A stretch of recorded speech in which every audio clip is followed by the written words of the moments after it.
me one moment, I gotta get my phone.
Good evening, everybody.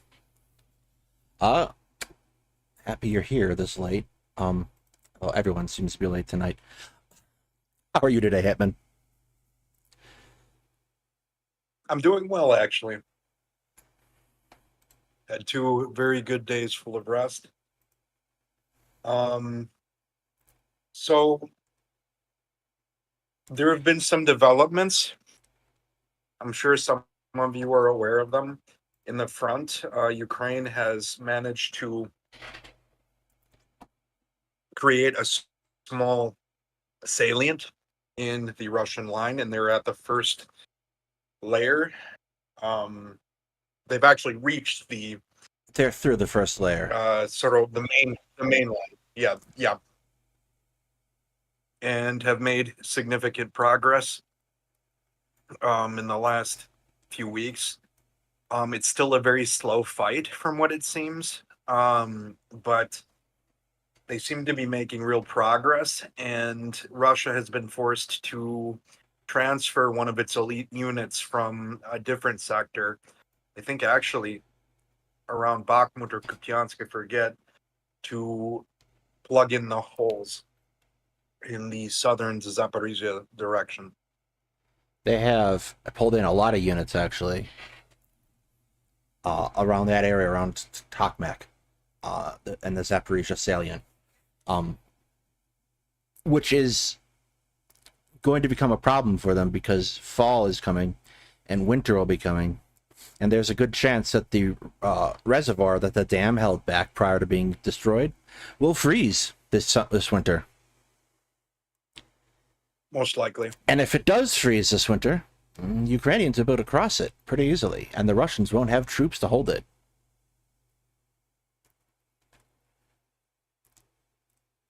What I am concerned about though now is, and I mean it's I think it's just a given the situation, but what I am very concerned about now is that within a few weeks that muddy weather will be occurring, the fall weather. Yeah, that's Um probably a given. that'll yeah, that's gonna put a bit of a halt to um the movement phase of the Ukrainian offensive, I would say, at least for a while. Here's the thing, though. I'm not necessarily certain. As long as Ukraine doesn't try to advance to the mud unnecessarily. Like, if they just decide to pause and wait until, like, mid-November, when it freezes again, right? Then I think they'll probably be okay. And, like, they probably need the pause anyway at this point. I would guess so. I think that they've taken a lot of, they've probably, and granted, I don't know for sure, but I'm thinking that they're probably close to um needing that operational pause because they've taken pretty substantial, like many units have been attrited pretty substantially. I'm noticing, as I did in last fall's offensive in Kharkiv and in Kherson, I'm noticing on social media a huge uptake in funerals um, of Ukrainian soldiers, of former Ukrainian soldiers. Um, I saw this too when the Bakhmut operation was in full swing, but it's even more now, it seems, with this movement phase. So there's a lot that I don't think people are seeing. Each gain that Ukraine makes is definitely paid for in Yeah. soldiers' lives. Um, so yeah, it's something, it's not anything that I've been keeping any sort of quantitative analysis on, but what I've noticed is even, in the regions of Ukraine that I follow and that I have relatives in, I'm seeing an upswing in funerals, and it's every day, every other day for some cities that I have friends in. So um, I mean, this does speak, I think, to the scale and scope of this war. By the way, just recently I checked on like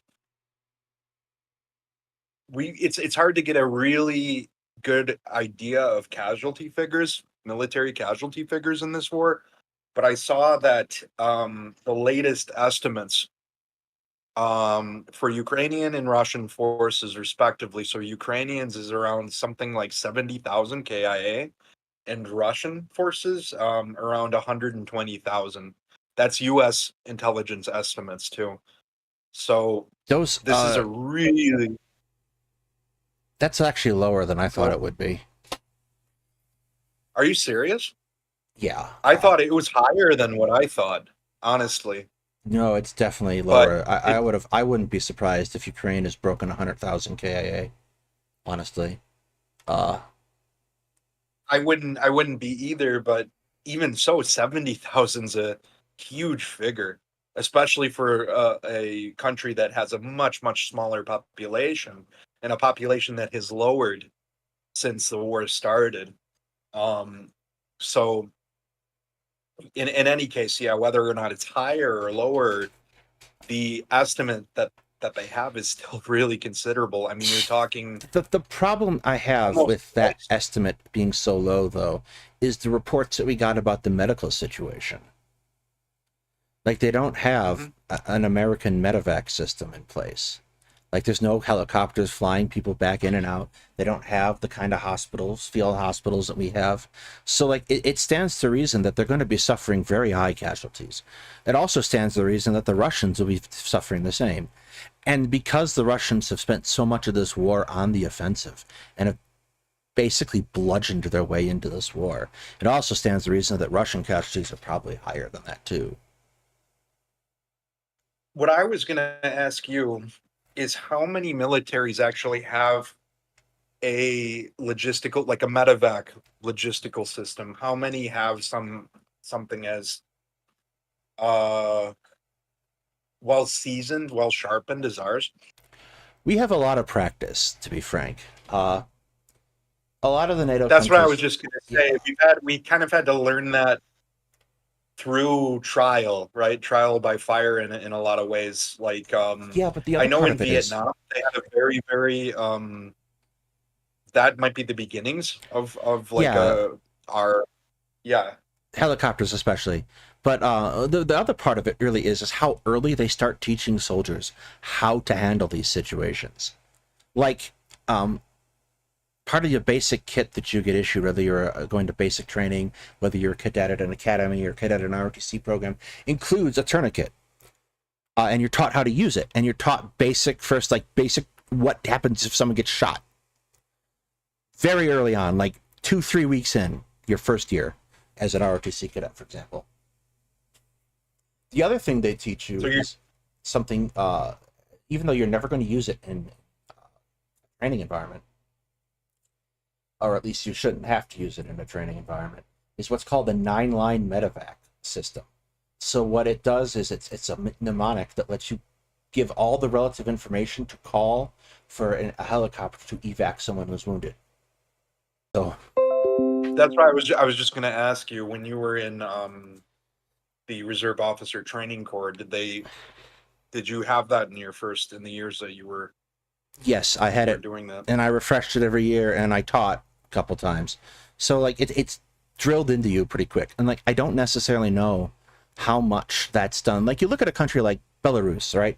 When they have all those soldiers running around chopping logs with their hands, which looks very cool if you don't know what the hell you're talking about. But like, how much time are they spending on those kinds of fundamentals that save people's lives if they're running around chopping logs with their hands? Is the question I have.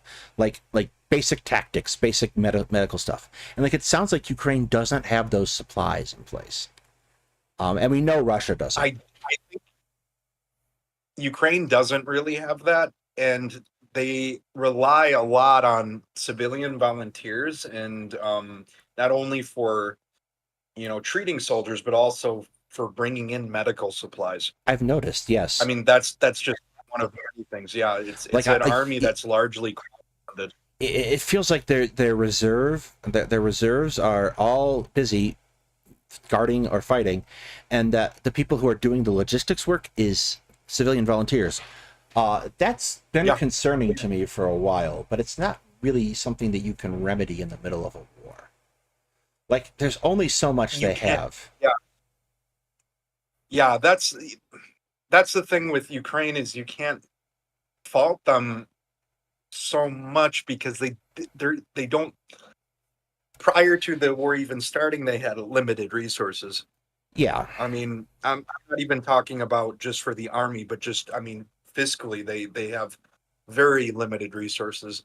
And there's corruption endemic in all levels of society, of Ukrainian society. So really, honestly, the fact that they've done as well as they have is a testimony to their spirit to fight, to resist and fight back. But yeah, they don't have those systems in place at all. Um, it'll probably be a post-war item, I to be think perfectly I honest. think it speaks though a lot to the ferocity of this conflict. Um, the fact that both sides, not even 2 years into it, have suffered such high casualties. I mean, this is more than all of Russia's previous wars, um, with the exception maybe to the insurgencies that were going on in like I'm talking about the Soviet era too. So like the insurgencies. Afghanistan? No, mm-mm. No? I'm talking about the ones in Western Ukraine and then the Baltic states. Oh, okay. So with the exception of those conflicts, added to it, this war has cost Russia more casualties than all of the previous wars. So Afghanistan, the North Caucasus, Syria, all of them combined. I'm going to This is interrupt a you right there huge. real quick. Welcome, everyone, from President Sunday Stream. Glad you could join us. We are talking about the Welcome. recent Ukraine updates. I'm going to bring the map back up, and we can re-explain the whole damn thing. So they have been making some steady progress in this salient right here, around the town of Tomak, or towards the town of Tomak, rather. It's been very slow going, but the Ukrainians have managed to penetrate Russia's first line of defense there. And that is about where we were at. We were talking about casualty numbers. So yeah, no, this war has been incredibly, like, this is the biggest war in Europe since World War II. So it's a Well, that's obvious. Yes. I mean, there haven't been really any big wars in Europe since World War II. and it shows. I think it shows in the European people armies talk too. so much. Yeah. People have talked so much about the Yugoslav conflicts in the '90s, and as ferocious as they were, as as these conflicts were, they, in terms of the amount of death, they're not even close. No, Although I will say that, go ahead. I feel like this entire thing is exacerbated by the fact that this war has been going on for 9 years, and that Russia hasn't been transparent about it. So the count in Russian soldiers, like, you're saying that count of 120,000 is since February 24th, 2021, right? Because I think if you add in everything prior to that, and you include LNR and DNR troops as Russian troops, it's probably close to 300,000. Substantially. I think that might be a little too high, but I would certainly say it's around 200. Yeah, it's definitely a much higher casualty count than and the events reported. Prior to that, too, the force sizes involved were not that large. If you're talking about like the operations in Luhansk and Donetsk, for example, 2014, 2015, the so-called ATO, anti-terrorist operation zone. I think the most substantial was the battles at the Donetsk airport, really. The Donetsk airport, yeah. That was one of the more ferocious battles. But even so, when you're looking at force sizes, they're nowhere near. No, it wasn't that large. As big. Yeah. But the airport battle. Also, primarily, it was done by proxy forces. Granted, these are staffed like in terms of like the officers. I'm sure a lot of the commanding officers were, They were you know, FSB. from Igor Gherkin is Russian special. FSB. Yeah, Yes. but no, actually, it's interesting. There's a, and I don't condone it really. There's some ethical questions about it, but there's a YouTube channel. It's Volodymyr Zolkin, and he, since this war has started, has interviewed I think several hundred Russian POWs and actually some DNR, LNR That probably is POWs. against the rules, yes. Yeah, no, it is. I'm almost certain But that's against the rules, if I recall correctly. yeah, no. It's very. I don't even think it's that murky in terms of international law, but what's interesting is the troops that they talk to that are far more resistant in terms of like, you know, actually talking, believing in their mission are the DNR and LNR. These people, which tells me that to a certain degree, um, there there's collateral damage in those areas, Well, largely due yes. to you know, as a result of the war, but also due to Ukrainian artillery or shells, bombs, things like this. It's nowhere near as the amount that they, you know, Russian propaganda exaggerates it, but you know, these people have a legitimate, to some degree, they have a legitimate how do I put it? I don't know if concern or gripe or what the Grievance? right word is. They have a legitimate grievance to some extent. When it's used though to the degree where they are committing genocide in Donbass and have bombed it for 8 years, when, you know, really the most intensive phase of it was at the, you know, beginning of, you know, the Atto war, so like, you know, 14, 15, and in between you don't really have hardly anything going on in terms of intensity. It's very low intensity. But you know, even after the start of this war, it's, you know, there have been I mean, civilian casualties on that side. Nowhere near the amount that is happening on Ukraine, like the, you know, pre. Well, so I can kind of get that to a certain extent because, like, uh, obviously Russia set up the LNR and DNR to fail, and Oh, of course. that kind of colors the perception. So they got hammered basically over Russia's plot, but they don't see that Russia's doing the hammering. Who they see is Ukrainian soldiers doing the hammering. So, like, I get why they'd be upset and why that would be their perspective on the entire issue. But at the same time, I guess, and not saying I don't care, but Russia winning anything in this war would be disastrous for multiple countries, really, when you get down to it. Because there's been this pattern over the last 20 years of Russia blowing things up to get their way, and no one has really tried to stop them in any major way. Like, this is the largest amount of resistance they've ever had to this. Maybe with the exception of the first and second Chechen wars. But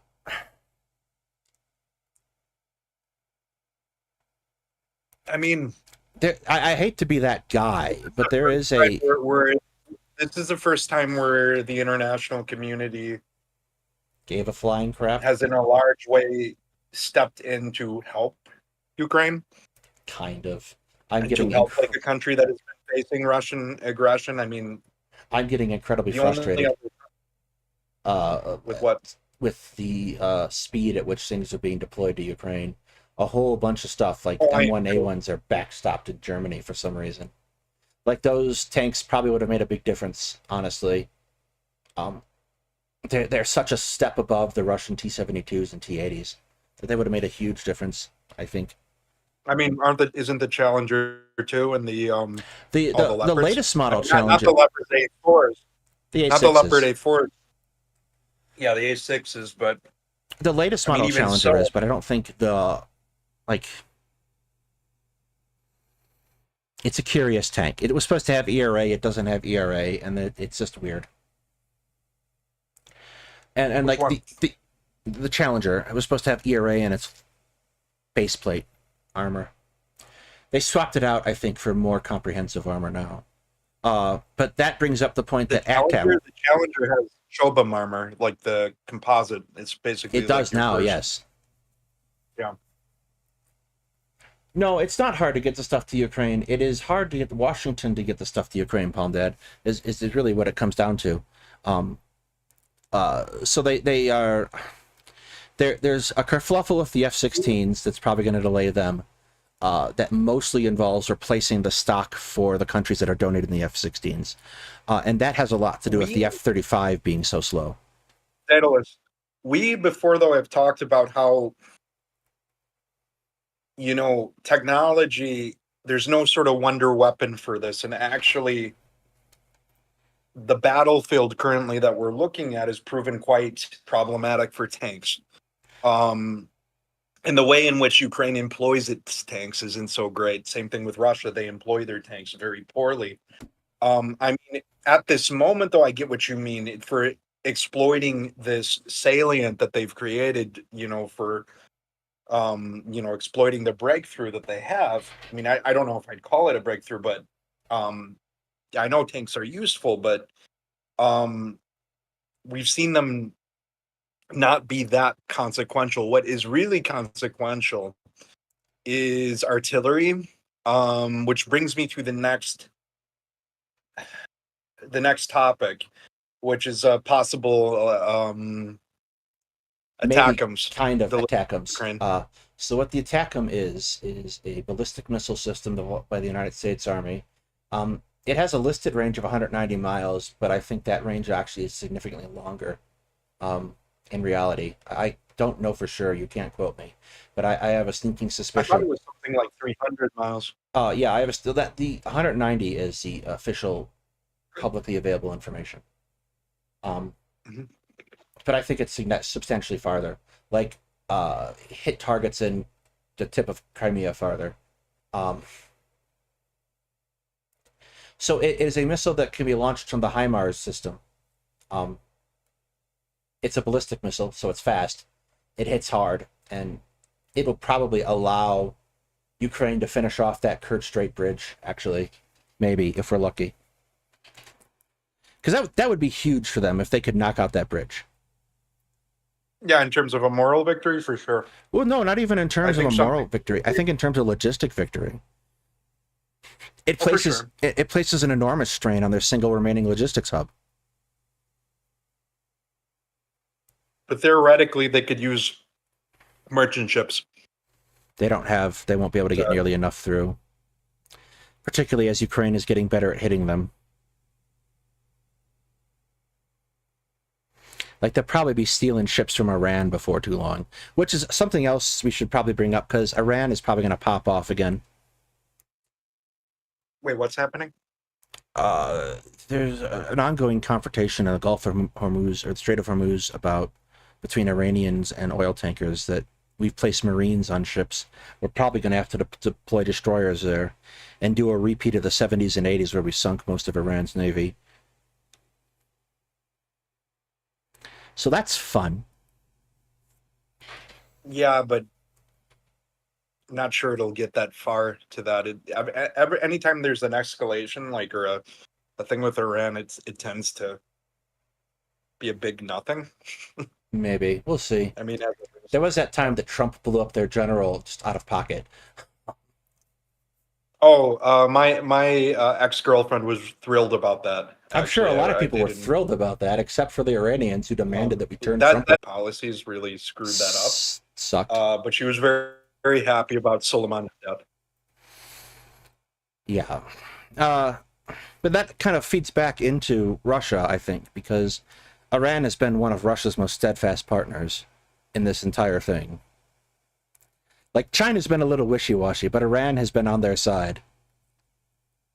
North Korea is now going to be supplying them with a substantial amount of artillery ammunition in Yay! exchange for satellite technology and nuclear submarine technology. How well do you And I don't think? know.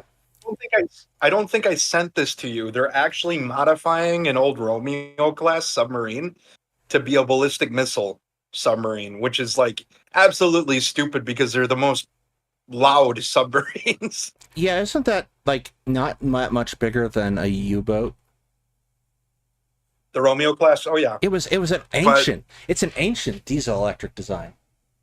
Uh, it is. It is. It's a. I think might have been from the 1950s. I think let's check. It has to 60s be at the really close to latest. post-war. Romeo class sub.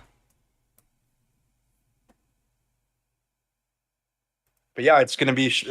I love the North Korean Navy. I don't know why. Like Rubber dub the dub. We fact that have they have we have all of rubber these- ducks in the tub.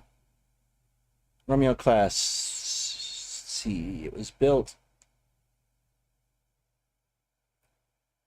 in the 50s, 57. Wow. Uh, So I was right. Yeah. yeah, it's an old platform.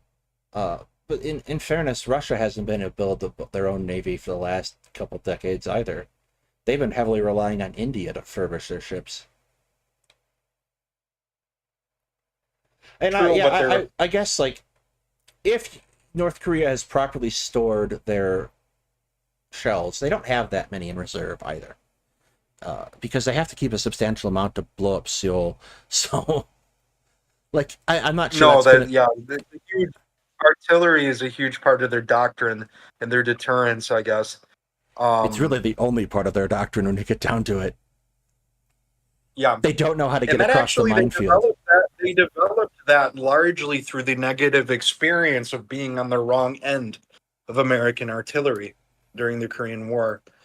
What's interesting is it took China a longer time to develop its artillery doctrine, but um, yeah, like they were also, I mean, tens of thousands of Chinese soldiers died on the wrong end of American artillery One of the things that during that America has always been fantastic at is close air support and artillery. artillery. Yes.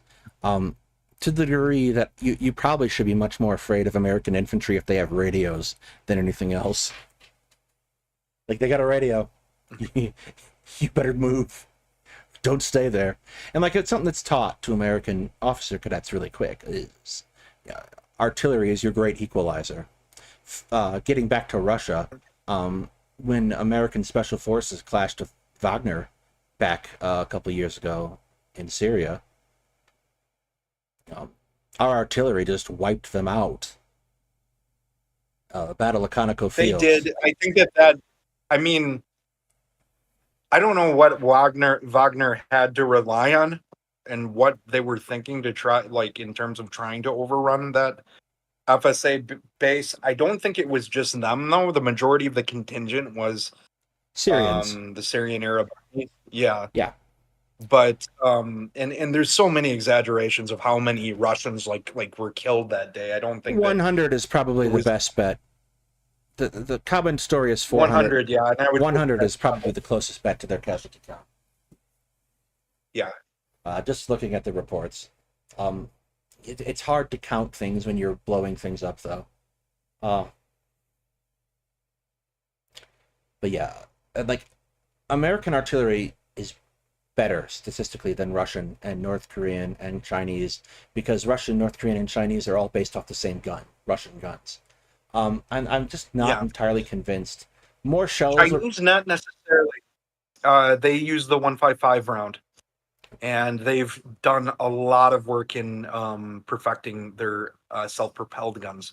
The China? one thing that Yeah. China benefited from significantly was they actually had Gerald Bull. I don't know if you know who that was. He was a revolutionary artillery designer. He was contracted to them for a while, so some of their guns are very, very good. But North Korea's are Russia has not. relied on no, Yeah, I don't see but that they have a making a lot. big difference. But they North Korea has a lot of them. That's the Yes, but issue. again, They have like a they're lot in of the them. exact same straits that the United States is. They have to save a certain amount for a conflict, and North Yeah, Korea does not trust Russia farther they can throw them. Really, um, probably a different story for them in China.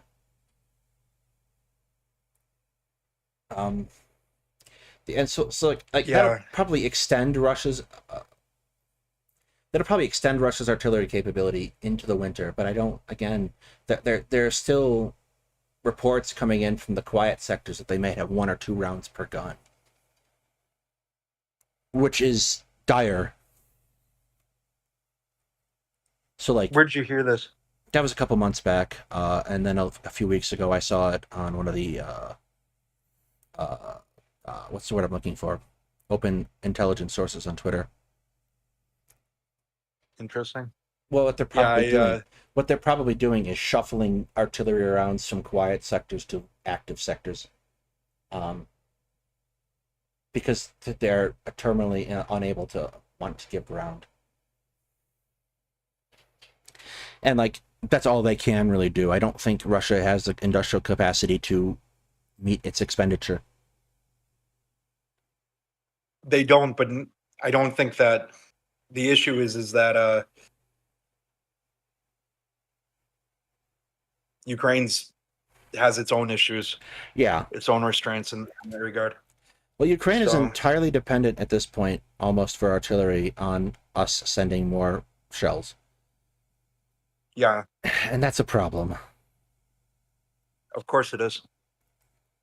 Um, Because NATO countries need a certain amount like reserved for themselves as well to meet regulations as yeah, far I as kind of feel like if the United States doesn't do that, but if the NATO countries waive that, it'd probably be okay.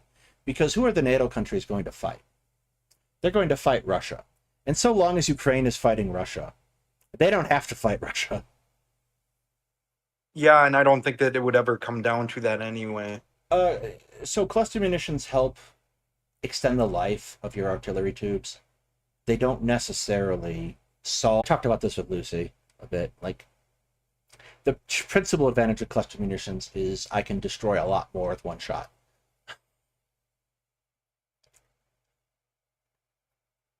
Uh, there was for a while people were speculating that they could use cluster munitions to take out minefields, and I'm like, that ain't gonna work because you can't guarantee that you hit the mines. So what you've really done is made more mines in a minefield.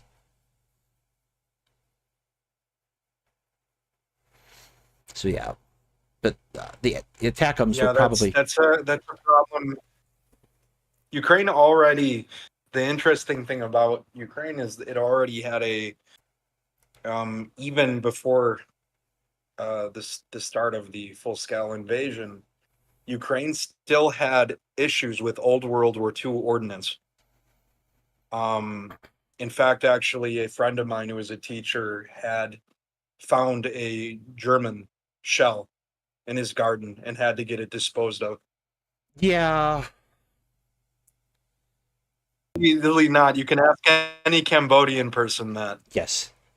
or We don't think of that Laotian, particular problem. Is or war zones have shells? For example, in the area of the Somme, a couple decades after World War One, a cow stumbled across an artillery shell and blew itself up. Goodbye. Where'd you go? no, Okay. no, no. Okay, go ahead with that. A cow. A cow stumbled across an old World War One artillery shell a couple decades after in the fields around the Somme and blew itself up. So, and that's in the middle of France. I have heard actually that World War One loose ammunition in some of those battlefields is still even now is potentially still a problem. Yes, very much so. Which like goes to show you how long how long of a shadow it casts. War can cast over Well, there's landscape. two things to consider there. The first is the destruction, and sometimes that gets somewhat repaired, blah, blah, blah, blah, blah. Or removing munitions, that sort of thing. The second is a demographic issue, and Russia's going to see that hugely in the coming years. Ukraine is too, I think. Ukraine's already seeing it Yes. demographically. Uh, And Ukraine and Russia still have not gotten over the Second World War as far as, the demographic impact. That's actually, the other interest. that's some of the research I'm working on for this week's essay, talking about the Soviet Union and any attempts to invade Japan. I don't think they would have tried it much past what they did, to be honest. Yeah, I don't think that they would have invaded the main island. Titan, I absolutely want to invite Commander McMillan on. I just am thinking about respectful intervals because I miss in time. That's really all it comes down to. I absolutely want to ask him. I just haven't yet because I don't want to be vulture-ish. Sorry, just responded to the chat.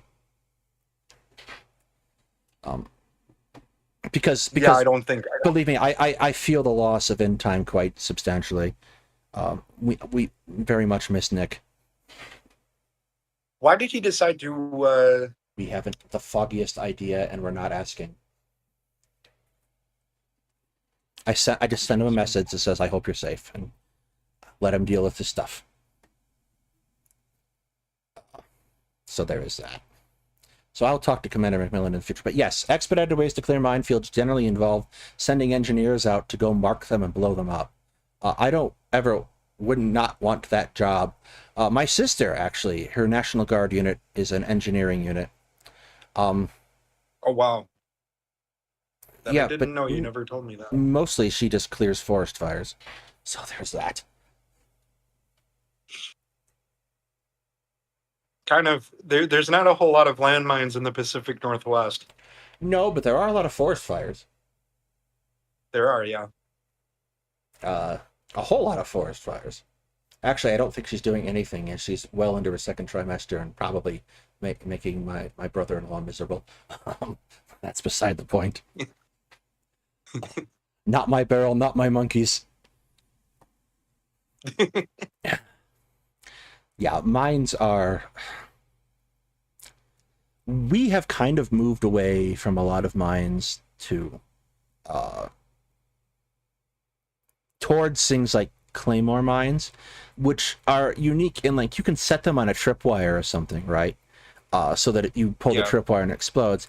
That's kind of problematic on a number of levels. But the other thing you can do is you basically man the mine. You attach it to a detonator, a clacker, and when you want to use it, you clack it and blows it up. And like we do stuff like that. We still have regular anti-tank mines, I believe.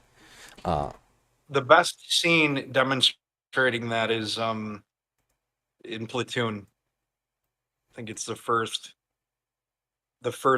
bit of combat that you see in that movie, actually. With the clacker and framework. Oh, the clacker. There was once in high school that National Guard unit had volunteers come in and talk to us. Oh, that's good to know, Tate. I don't think I was. I'm not sure if it was. They came in, but I don't remember someone. I feel like it's almost... I don't remember anyone. It was like maybe our junior year, and they brought in training mines. In the very first, either my freshman year or sophomore year, we had some very interesting speakers come in. One was in some unit in Iraq and had some really interesting footage of mortar fire, a Bradley getting blown up, which was, I don't know how he got that. That's before YouTube and, well, I mean, I know how he got it, but like, we got to see. Well, duh, but I mean, that's the first time I saw an American vehicle getting blown up like that. That wasn't on a jihadist YouTube video. Yeah. The problem I start to have, especially for that period of like 6 years, give or take from like 06 to about 2010, 2011-ish. So I listened to so many speakers come back from Iraq and Afghanistan. Some of them have melded together in my head. Oh yeah, you had a lot more that you Yes. got to listen So like to. some of them have welded together in my head. And then I had instructors who had lessons from that. Like one of the lessons I was taught was incredibly visceral, and I remember that very clearly because of how it was presented and how it played out. And it was like one of the most revealing things to me. And it was after, like, the officer in question was talking to me after I had been medically denied. So we were just talking about it, and he was still, teaching lessons. The Army also recognized that I was in no mood to try very hard after I got medically denied. I'm pretty sure they just gave me an A on the final for shits and giggles. But he was talking about a particular case about, you've heard it in movies, I'm sure, where the soldiers will grip positions relative to the hands on a clock, right? Yeah. So the trouble with this is that if I'm receiving a report from a unit to my left to my right, and their orientation is different, their 12 o'clock is different than my 12 o'clock.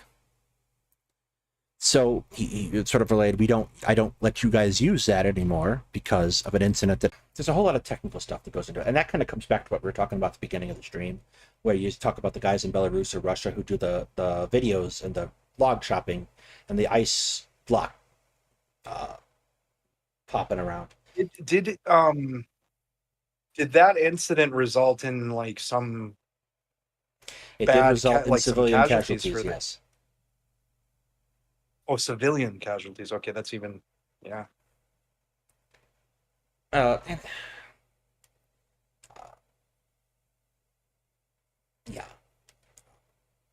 It's one of those procedural things. And it's kind of one of those things I took to heart. And like it was a good way to think about perspective too, in a certain sense, because like if you have a messed up perspective and you're not aligning your perspective to what other people, like, people get hurt. That was a good life lesson to take along with me as I left, about the importance of good communication. So that was fun, everybody. Yeah.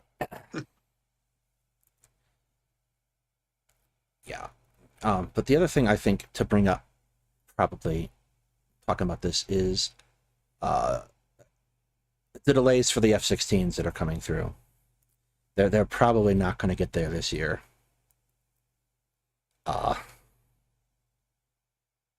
Yeah, like mid to late next year.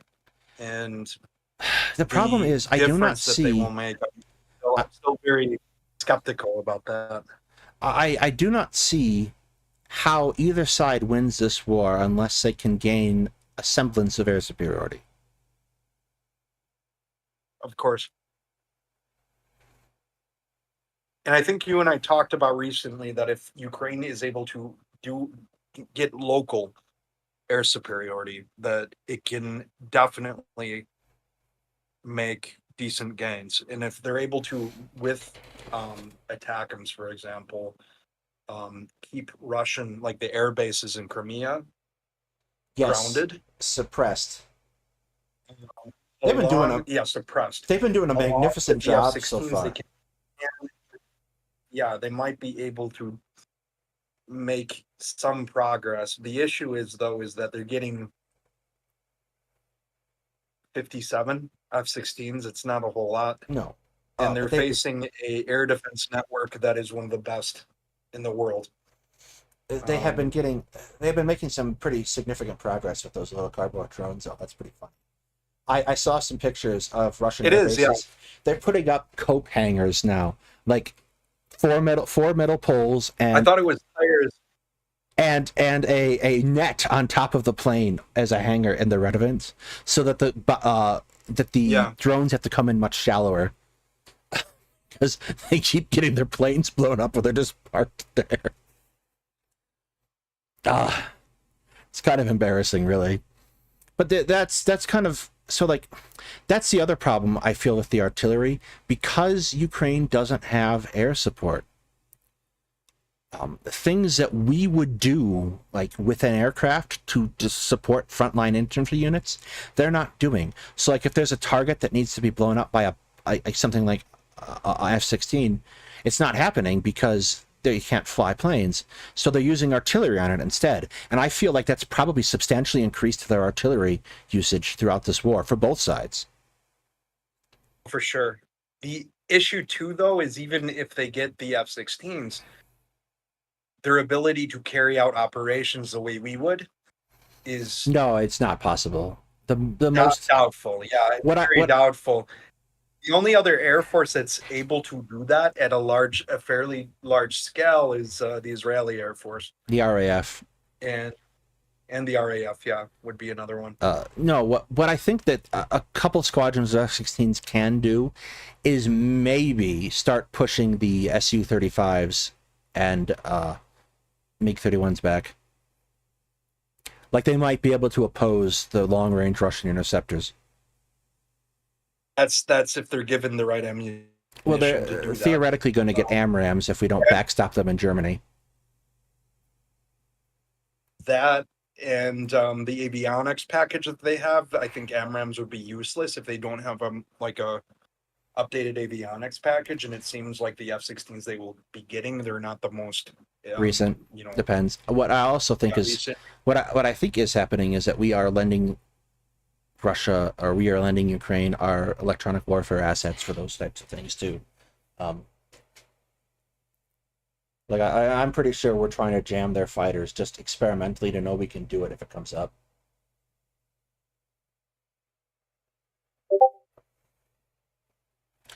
And what is this? That's not the right thing.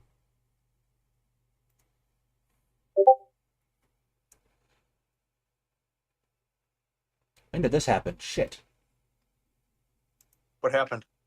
Hang on. I want to see what I'm talking about before I say it. The Prime Minister's Office of Japan. North Korea has launched a suspected ballistic missile a couple hours ago. About an hour ago. This is probably another test, I'm guessing, that they do, another provocation. They periodically launch a missile into the Sea of Japan. Which means it's a torpedo and not a missile.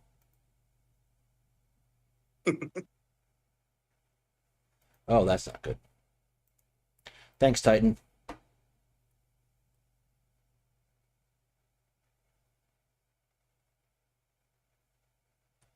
Towards East Sea, South Korean military.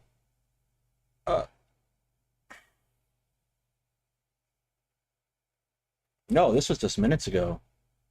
We're not updating times today? What's this?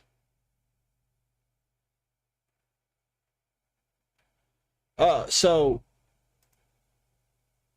yeah, North Korea's fired a missile. I don't think it can get here.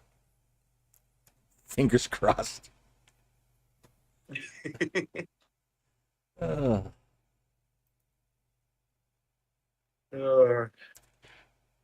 Maybe now they've decided it's the right time to reunify the peninsula, or basically commit suicide. Yeah, I don't feel like that's going to go well for them. Maybe Putin has convinced him. Maybe Putin has convinced him to start a war so that the attention is diverted away from Ukraine. I mean, but that would be like complete suicide for North Korea. Yeah, there's a very large American and South Korean contingent manning the border. You probably want to fire the missile at them first. Just FYI. Yeah. Although it's not exactly funny. North Korea has something like 9,000 guns with the range to fire on Seoul. Yeah, and I'm sure they'd be able to silence those guns eventually, but in the time it takes to do that, Seoul would be pretty wrecked. And I'm guessing that they have a lot of shelters and things like this, like, or that contingency, but even so, it would not be good. I'm really interested to see how North Korea plays out. What its future is going to be. as I don't. you know, because Well, Stalinist style dictatorships don't. I mean, they're the longest lasting one, but they usually don't last for forever. I China's mean, pretty this long is lived. It's the first time they've yeah, but launched they're. nuclear I mean, leaders out of the they've country. gone through ebbs and flows with that, and even now they're not what I would call Maoist or Stalinist. No, not They're even very remotely. authoritarian, but yeah, but not that. Whereas North Not to Korea say is, that Stalin or in Mao is a better deal, but every sense of the word, North Korea is a Stalinist style state. It's your last one that exists. let's see. And the only thing kind of close to it is maybe Turkmenistan, but even Turkmenistan is slightly different. North Korea missile launch 2023. Yeah, that's what we're looking for. Fires 2 short-range ballistic. Oh, they're firing it towards the ocean. Oh, duh.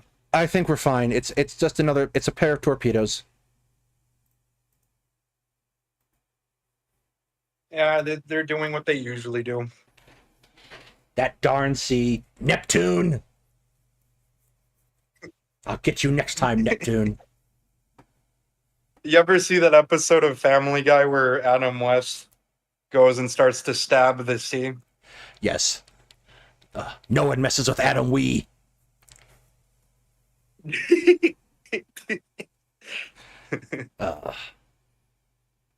Anyway, I'm Uh, getting quite yeah. tired. Yeah, we are about at wrap-up We've point. covered what we need to about Ukraine, but we are going to be having a match. Yeah, we will be here Friday, where Hetman will learn about how to organize a battle line, hopefully for the first time in his life. You understand that they have to stay unified, right? We'll do a lesson later.